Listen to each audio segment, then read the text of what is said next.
இந்த யாக்கோபு இருக்கார்ல, யாக்கோபு, அவருடைய அர்த்தம் என்ன தெரிஞ்ச சொல்லாமே? எத்தன். எத்தன்றது வந்து அவருடைய கேரக்டர்.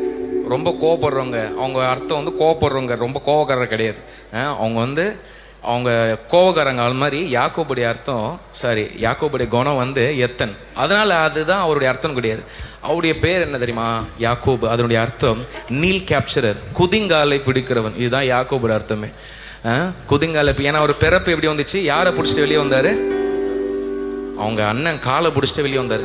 என்ட்ரியே, உலகத்தோட என்ட்ரியே காலை பிடிச்சிட்டு தான் வந்தார். ஆனா ஆண்டவர் என்னவா மாத்தினாரு? இஸ்ரவேலா மாத்தினார். இஸ்ரவேல் என்ன அர்த்தம் தெரியுமா? தேவனோடு போராடுகிறவன் அர்த்தம். இப்போ ஆண்டவர் ஏன் மாத்தினாருன்னா, நீ உங்க அண்ணன் காலை பிடிச்சிட்டு வெளியே வந்த, நான் ஏன் உன்னை இஸ்ரவேல் மாத்துறேன்னா, நீ என்னோட போராடு. சென்னை பாஷையில சொல்ல போனா, வேற யாரு காலம் பிடிக்காத, என் காலை பிடி. அப்போ வேற ஒருத்தருடைய காலை பிடிச்சவனை ஆண்டவர் என்னோட காலப்படி சொல்லி பேரை மாத்தி இன்னைக்கு இஸ்ரவேல் அப்படின்றது எவ்வளோ பெரிய வலிமையான தேசம். அப்போ பாருங்க, த நேம் இஸ்ரேல். யாக்கோபை இஸ்ரவேலை மாத்ததுக்கு பின்னாடி இவ்வளோ விஷயம் இருக்குங்க. அவர் நீ என்ன மட்டும் பாரு, என் கூட பாரு, உனக்கு ஏதாவது வேணுமா? யாருக்காலும் பிடிக்காத, என் காலை பிடி. ஏன்னா உன் பேரு குதிங்கால பிடிக்கிறவன்.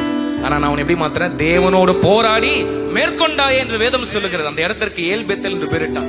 தேவனோட போராடி இன்னைக்கு அந்த அப்படிப்பட்ட ஒரு வைராக்கியத்தை எதிர்பார்க்கிறார். போராடி மேற்கொள்ளணும். அவங்களுக்கு தான் ஜெயம். 21 நாள் போராட்டத்தின் நாள். போராட்டம் தான். உலகத்திலே உங்களுக்கு உபத்திரம் உண்டு, ஆனாலும் திடன் கொள்ளுங்கள், நான் உலகத்தை ஜெயித்தேன். தேவனால் பிறப்பதெல்லாம் உலகத்தை ஜெயிக்கும் என்று வேதம் சொல்லுகிறது. போராடி யாக்கோபு மாதிரி இஸ்ரவேலா இன்னைக்கு எத்தனை பேர் மாற போறீங்க? உங்களுக்கு ஒன்று தெரியும்ல, நாமெல்லாம் ஆவிக்குரிய இஸ்ரவேலர்கள் தான். நம்ம ஆல்ரெடி ஆவிக்குரிய இஸ்ரவேலர்கள் தான். நம்ம ஆல்ரெடி தேவனோட போராடுறவர்கள் தான். இன்னும் அதிகமா உலகத்துல அதை அறிந்து கொண்டு போராடும். எத்தனை பேர் ரெடியா இருக்கிறீங்க? எத்தனை பேர் ரெடியா இருக்கிறீங்க? ஹல்லேலூயா.